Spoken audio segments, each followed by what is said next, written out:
and welcome back to another episode of Beyond the To-Do List. I'm your host, Eric Fisher, and this is the show where I talk to the people behind the productivity. This week, I'm excited to share with you a conversation I had with Don Khouri.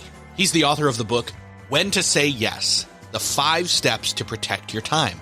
And I know in the past, we've talked on this show about the power of saying no and having roadblocks up and boundaries. But Don talks about how and when to say yes and having a positive spin and a decision-making rubric to be able to triage requests as they come into you.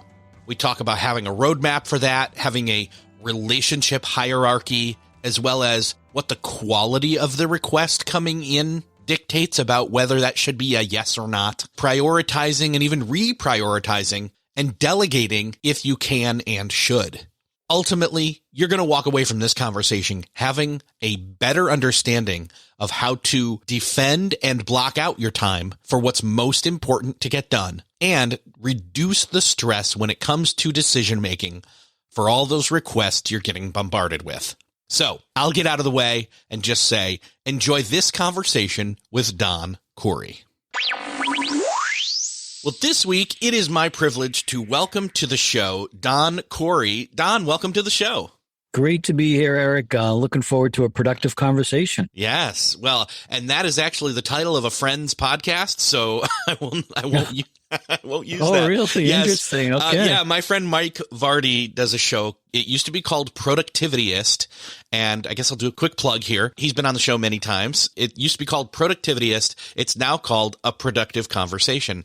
In case nobody knew that, go check it out. Free ad spot there for my friend Mike Vardy. But this will be a productive conversation. Last time I'll say that. And you've got a great brand new book out called When to Say Yes, The 5 Steps to Protect Your Time. And we've talked about saying no before, saying no to things, and that always kind of slants negatively. You know, we're saying no to things. We're telling people that we can't do things, or we're delegating, or we're putting up boundaries. And you've got a lot of decades, in fact, you've got a lot of studying on productivity. Yes. And I'm curious, what led you to this slant? What is the difference of perspective that you're proposing here by phrasing this as when to say yes? Yeah, great question. It's interesting because the early versions of the title were actually when to say no. And as I got more and more into the research, what I learned is we don't like to say no. People don't like to say no. We associate more pain of saying no today than we do with the pain of potentially having too much to do later. So many productivity experts talk about the importance of saying no, and many others teach us how to say no. But if we can just flip that on its head and have a decision process for when to say yes, then the rest becomes pretty obvious. Okay. From my perspective, it's almost saying yes is kind of a special privilege. And so I want to make sure that my goals, my time, my actions, all those good things, and we'll get into all of that everything's aligned, in other words, for me to unlock and say yes to an opportunity. Well said. I couldn't have said it better myself. Perfect. So what is your background here that leads you to this? Like, why did you land on this being the topic and the time for this book? Well, as you mentioned, many years of studying this really as a student of just the personal productivity space, which all started back when I attended a David Allen seminar back in 1990, and becoming really just so interested in this space of personal productivity. And I always felt like there was something missing. I stand on the shoulders of great productivity experts over time. And so when I did some research, and specifically, the research was around this question of how do we evaluate requests for our time? In other words, how do we decide that what gets on our plate to begin with? Because then, there's plenty of things out there to help us manage our plate. So that was what I found in the research was that missing link of making that decision right up front and being clear about it and having a process for it. Interesting. So it's not just about the why behind why we need to protect our time. It's that if we don't have that up front, a thought process, or, people often refer to the phrase triage, that as requests come in, right, that if we don't have any kind of pre-planned decision-making rubric, then we automatically are saying yes to everything, which we know is also impossible, but it can feel like we've said yes to everything all at once, every time. Yeah, it kind of becomes our default because, again, we don't want to say no. It's better for relationships if we say yes, at least in the short term, may not be in the long term. So, yeah, that becomes the default. And it's interesting if we just are aware that we can have an evaluation process. Even if you haven't read the book and you don't know specifically what the good decision-making or evaluation process is, just that thought alone can help narrow the gap of when you say yes and when you say no. Right. Even an initial, I don't have to say yes to everything. Even having that one little inkling of awareness, it even being a decision. Often people go through life and don't know that there is a decision to be made. Yes. Well said. So interesting. Okay. So then I definitely want to be careful here not to say, hey, don't throw out the baby with the bathwater. Don't think that just because we're talking about yes, we're also not talking about no and boundaries, because you definitely need those. You're talking about it. Actually, you're tapping into a psychological thing when you say, we want to say yes. So you're giving us permission to say yes, but under certain conditions or through a certain lens or a certain process. So if we want to start saying yes more often, or I should say yes to the more and most important opportunities, how do we start to go through these 5 steps that you have to protect our time?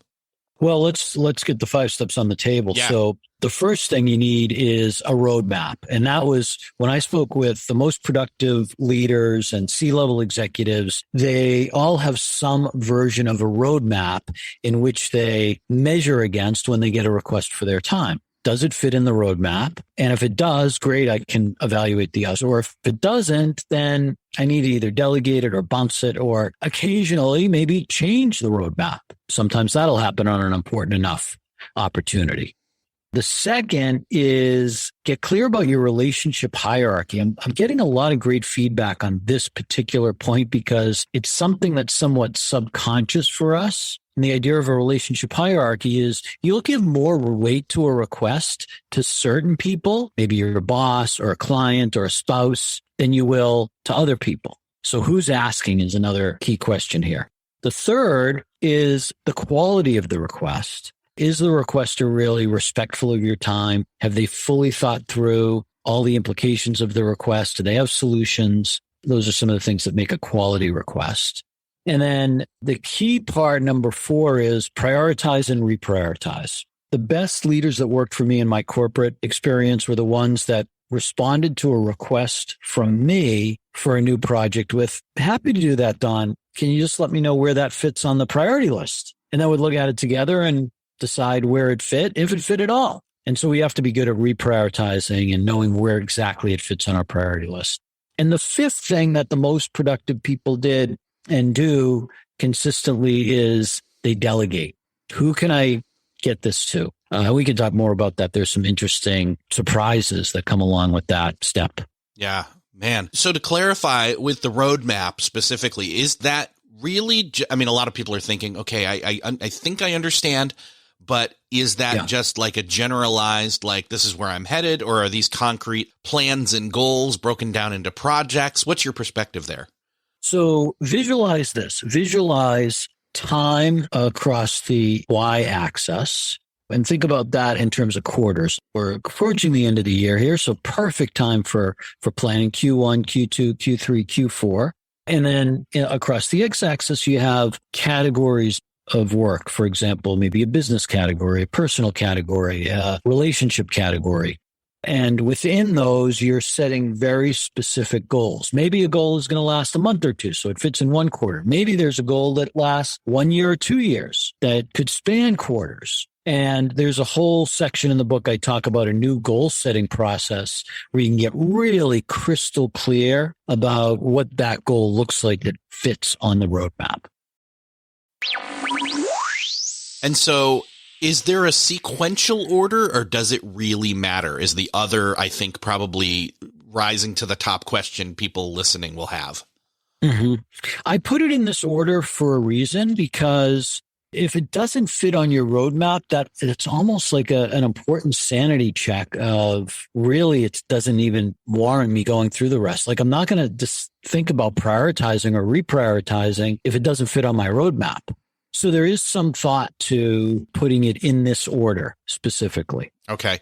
Well, and it seems to me that the two top, and they also happen to be the first two, roadmap as well as relationship hierarchy, seem to be the biggest indicators or maybe directional pathfinders for a request. I mean, immediately if something comes in and it's at the highest level of my relationship hierarchy, which most likely is my wife in my instance, then it's figure out, okay, it's a default. Okay, figure out where that goes and what it needs to be. And regardless of the roadmap, although that could then come into question too, maybe in a Venn diagram type of way. But then again, if she's bringing it up, it's probably ought to be on the roadmap, right? Right. Or if your boss says, hey, Eric, I think this is worth replanning your roadmap. Yes. Well, because it's your boss, maybe you pay more attention to it. Or you have a huge client opportunity that's maybe going to double your business. Maybe you have to rethink your roadmap there as well. So they certainly link together. Mm-hmm. And I think that's a really key piece there is that if you've got those immediate lenses or immediate, I'll call them filters, that as soon as a request, as a request is coming in, immediately checking to see if it's on the roadmap or fits on the roadmap in some way to aid something that you're already doing or planning on doing soon. You don't have to say no and you don't have to say yes. You can say yes, but not yet. Then you kind of get to procrastinate it on purpose. I love that because I didn't address this in the book at all. And I get this question a lot of, well, when I do say no, how do I say no? And that's one of the great ways of saying no is just not right now. Check back with me in 6 months or 3 months or a year, or whatever the time frame is. Yeah. So yeah, great point, Eric. And that's a great way. I mean, it's a deferring of the no or the yes. It's a no right now, but it may not be a no forever. And again, that based on roadmap, but also relationship hierarchy as well. Yes. So agreed. It then seems to me that the other three really are, I mean, I guess let's spend some time here. Quality of requests. So let me put it this way. I get a lot of requests to be on this show, and it really is the quality of the request that makes or breaks that yes or no for me. I mean, that's a real world example of how this plays out for me, especially.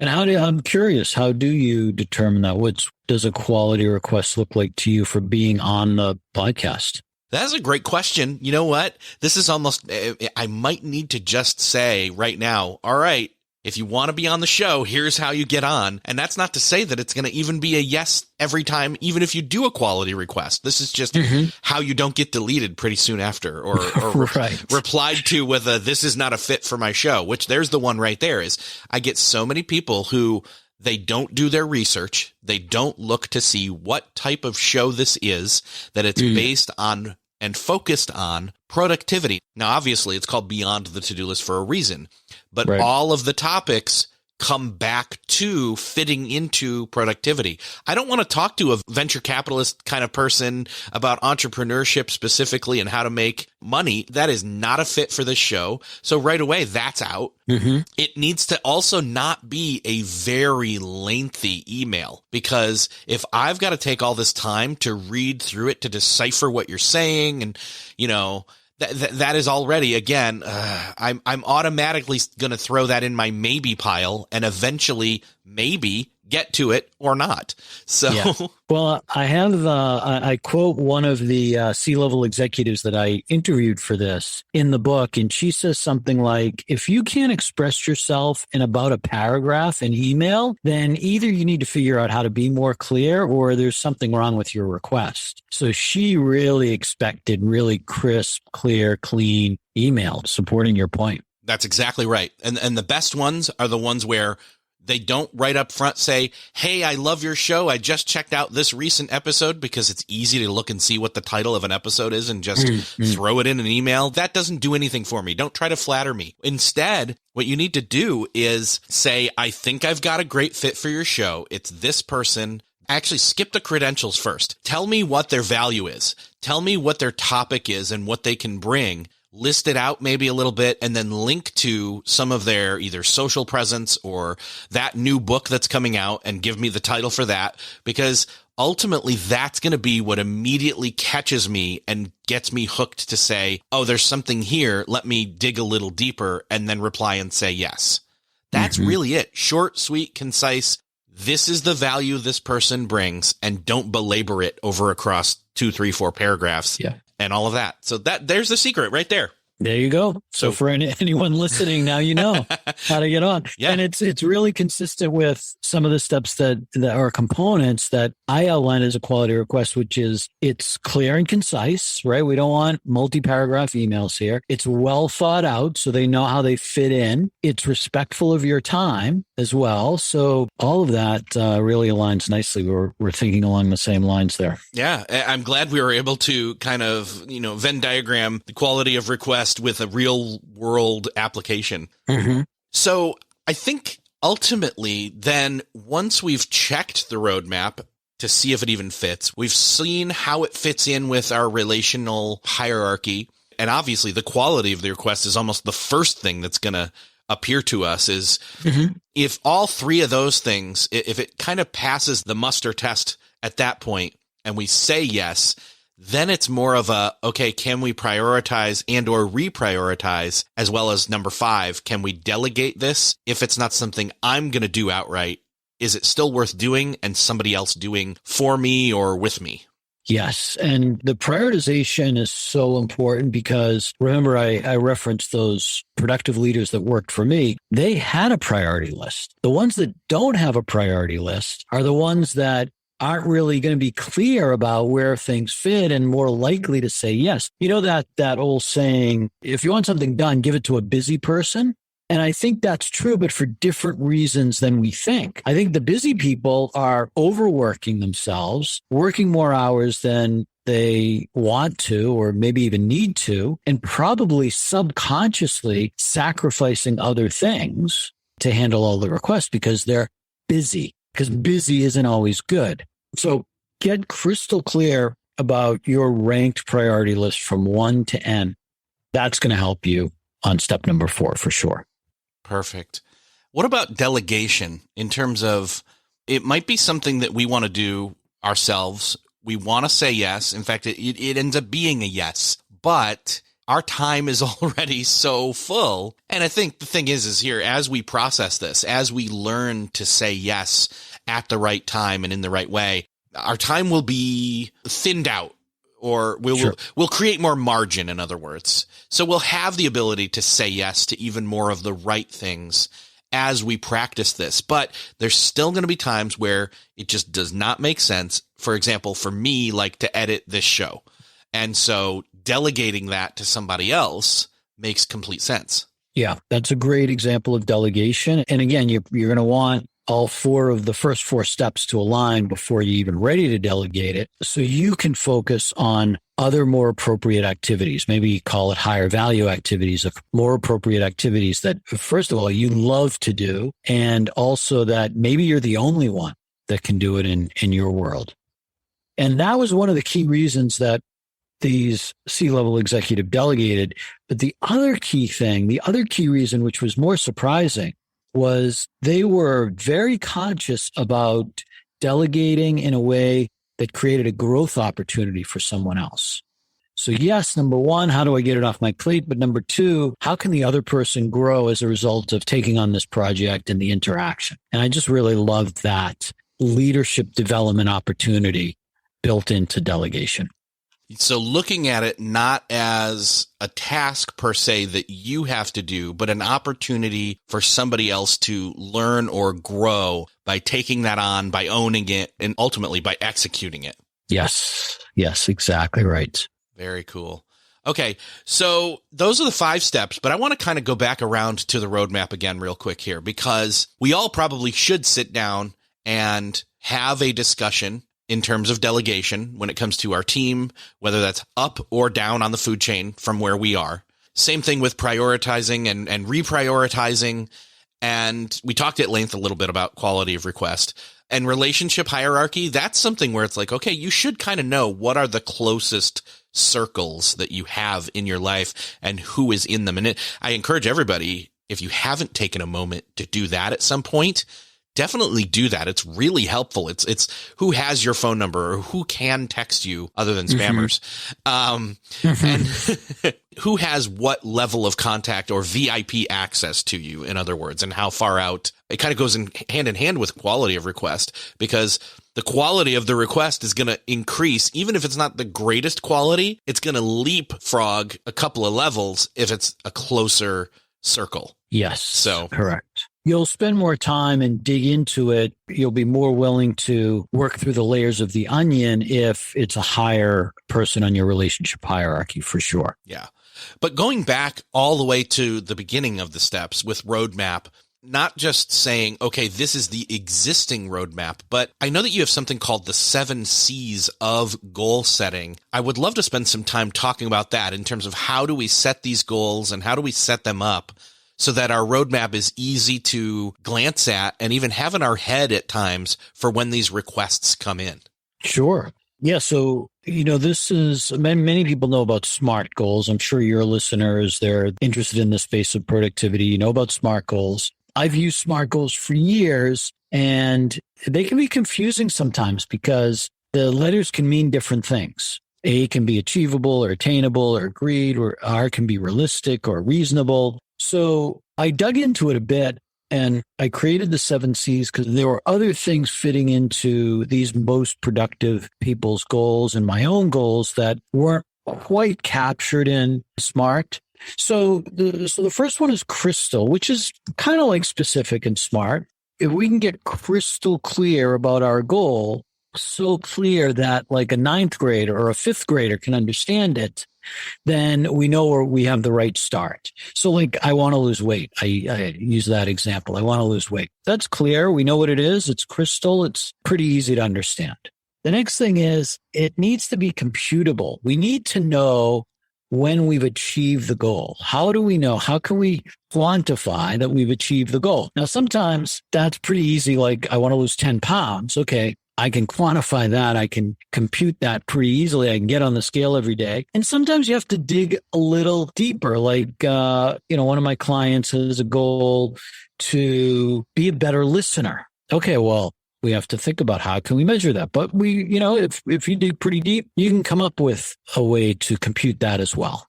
The next one I think is missing from SMART, which is compelling. So the difference between people that really achieve their goals consistently and those who don't is they have compelling reasons to keep them on track. We get off track all the time. We get so many distractions in our lives because billions of dollars are spent on getting your attention everywhere. So it's going to be easy to get pulled off track. What's going to get us back on track is that compelling reason. Why are we doing this? So, for example, I want to lose weight so I can look great in my clothes, or I can look great in a bathing suit, or I can stay off medication, whatever the compelling reason is there. Creative is also where we get to have some fun. Like, okay, how can I lose weight and enjoy the process? Maybe it's also an opportunity to stretch it a bit. How can I lose maybe 15 pounds instead of 10 pounds? Or how can I lose weight and improve my body fat?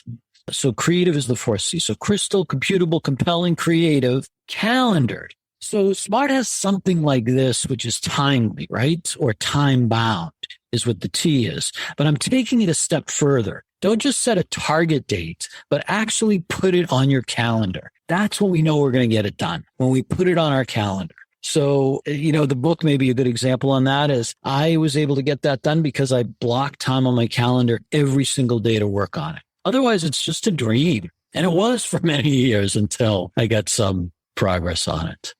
So the 6th C is celebrated, because now once we've set the goal, just setting the goal, that's a reason to celebrate because you're ahead of 95% of the population by just getting that far on goal setting. And then celebrate the milestones along the way. And of course, celebrate when you get it done, because when we do that, our brains just recognize that's a good thing and we want more of it. So celebrated is the 6th C. And then the 7th is communicated.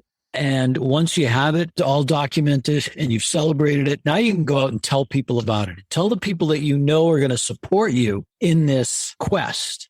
I'll use the book again as an example because I initially didn't want to share. I'm like, well, what if it's not really good? Or what if I don't finish it? Or what if people don't really care? I'm going to just keep it to myself until it's done. And my book coach encouraged me to just get out there and talk about the process. People love to see behind the scenes. They love to see the process. Talk about that, share that. And guess what? Once they started doing that, well, first of all, it became fun because people did enjoy it. But second of all, there's no backing down now. Like, you got to get it done because you put yourself out there. So crystal, computable, compelling, creative, calendared, celebrated, and communicated.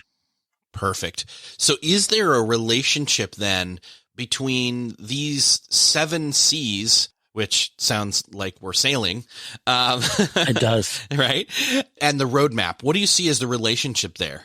Yeah, well, this is an interesting connection, Eric, because maybe I should have done it more of like a C map or something versus a roadmap. I hadn't really ever thought about that before, but that's really interesting. Yes, the connection is very clear, and this is in the roadmap chapter, because what goes on your roadmap is a goal that has all 7 of those components. So it's a goal that looks like, I want to lose 10 pounds by June 30th because I want to look good in a bathing suit. And that's actually what goes on your roadmap. Yeah, I think that this is almost the pre-work to then having the roadmap to then when the request comes in, and most people, they haven't even thought through. To be fair, some people have done SMART goals. They're going through it at that route, and they're still ahead of most people because they've done at least that amount of forethought and planning. However, I think this is a little bit more comprehensive, and I love that you've got creative and communicated and the missing pieces, so to speak, to SMART, right? Yes. I love that. And I love that then by having that roadmap and having thought through what's on the roadmap, you're then able to filter the requests. Actually, so how many this is another, you can be smart, but then you can be dumb about being smart. Like, how big should a roadmap get is the other key question here, because if we've still got too many things on the roadmap and we're trying to do too many things, we're going in too many directions, then we're still going to end up saying yes to everything. Well, it fits the roadmap as the request comes in. It fits the roadmap. That's because you made the roadmap too broad. Yeah, sure. So length and depth of the roadmap, right? So you're not really asking about length. You're asking about depth. Length, yes. I would think of, more detail in 1 year and look at 3 years. Depth, that is going to be really a personal thing. So you'll get more adept at determining how deep that can be. We're talking about really the y-axis here, how deep that can be based on your own bandwidth and your own ability to get things done and how much time you're spending. That may be different than someone that's working part-time versus full-time, or someone that's a, full-time caregiver versus a corporate job. So that's going to vary person by person. So when you get to that state of feeling like, so I use the term purposely productive, when you're feeling in control, consciously making decisions about how you're investing your time and making progress on your most important goals, then you've hit the right depth. Got it. Okay. And it's going to take some trial and error for people mostly to get to that understanding of having an equilibrium between all of those different variables. Agreed. What's the end goal here, though? I mean, is it to have more free time? Is it to get more done? I'm kind of setting this up as a false, narrative here. It's all of the above. But what does it look like to you when you're able to say yes, maybe more often, or maybe you want to say yes less often and have more time? Maybe in other words, the thing you should be saying yes to is more free time and more you time. Yeah. Well, 2 thoughts on that. First of all, I think we can actually get more done by doing less. Yes. I think we can get more done by doing less because we're going to be more focused. Some of the most rewarding things I've done in my life are when I'm fully focused on them. The other part of that, free time. So I actually wrote an interesting article recently about free time, and the title was Eliminate Your Free Time. And I love that because it's provocative, right? Yes. Because people are like, what do you mean eliminating from my free time? That's the last thing I want to eliminate. I want more free time. Yes, exactly. I agree. And if it's free, then other people are going to grab it. If it's scheduled thoughtfully, then it's your time. And that means, great, spend more time on yourself. Because if you take care of yourself first, you're in a better position to take care of others. Spend more time with your family. Schedule your 2022 vacation time first before you schedule the other stuff. Schedule your hobbies. Spend more time on that. So I'm good with that. I'm advocating more scheduling so the free time really becomes your managed time, not someone else's. Right. Yeah. I love this. I love that. And it's got that clickbait kind of title of, why you should eliminate your free time. And then people have this gut reaction. No, I want my free time.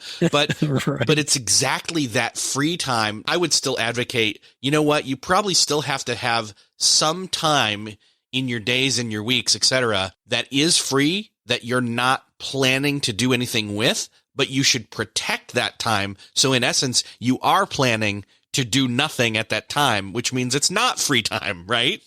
Agree. Yeah. I mean, you get the idea right on, which is, maybe let's call it buffer time. Sure. Yes, there is going to be that time where something comes in, and this is where reprioritizing step number 4 is important, is having that ability of knowing when is it appropriate to reprioritize and when not. So yes, we all have those things where we have to drop what's currently on our plate, shift our focus, and address it. Maybe it's a sick family member, or maybe it's an alarm, or maybe something that just needs our attention right now.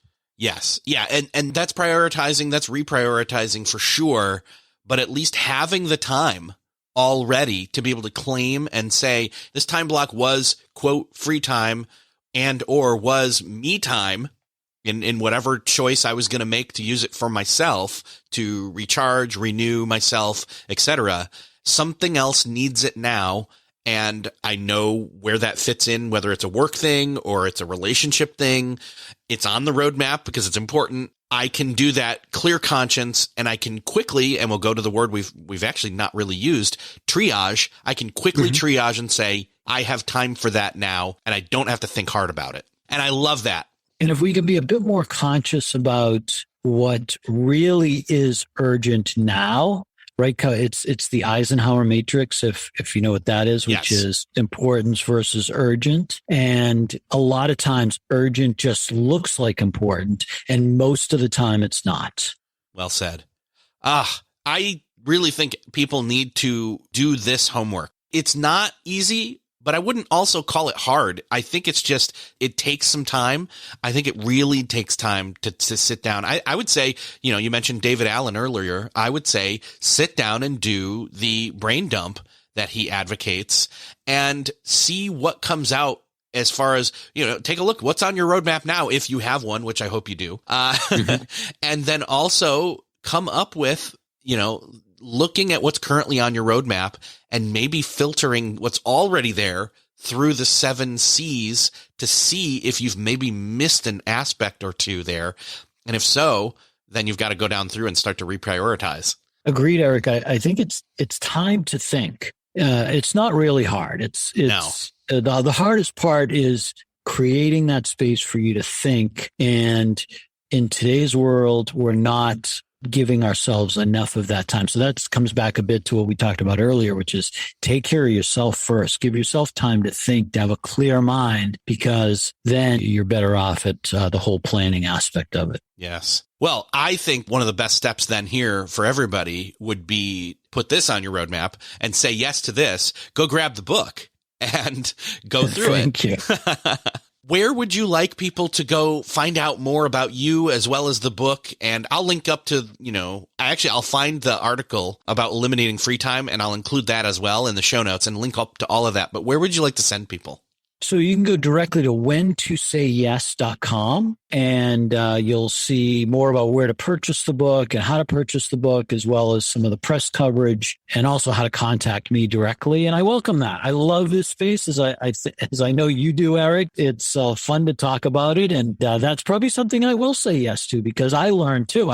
Some of the questions you asked me today, Eric, already, I'm thinking, oh, that's probably warrants a deeper dive. So we learn more. So yeah. I welcome that. Awesome. Whentosayyes.com. You'll find that in the show notes. And Don, it's been great talking with you. Can't wait to see what you come up with next, and we can dive into that. It's been a blast, Eric. Thank you. Well, that's another podcast crossed off your listening to-do list. I hope that you enjoyed this conversation with Don Khouri. I had a great time talking with him. I think you can tell that from listening in on the conversation. And if there's anything we need right now more than ever, is to be thinking about how to protect our time and how to definitively give a yes to the proper requests, and make sure that we're not filling up our calendar and our task lists with things that, one, we shouldn't be doing, but two, aren't the most important things to be doing. If you found this episode helpful, I would love for you to do me the favor of sharing it with somebody you know needs to hear it. You can do that by hitting the share button in your podcast player app of choice, or going to the show notes over at beyondthetodolist.com and hitting the share button there. Thank you so much for sharing. Thanks again for listening, and I will see you next episode.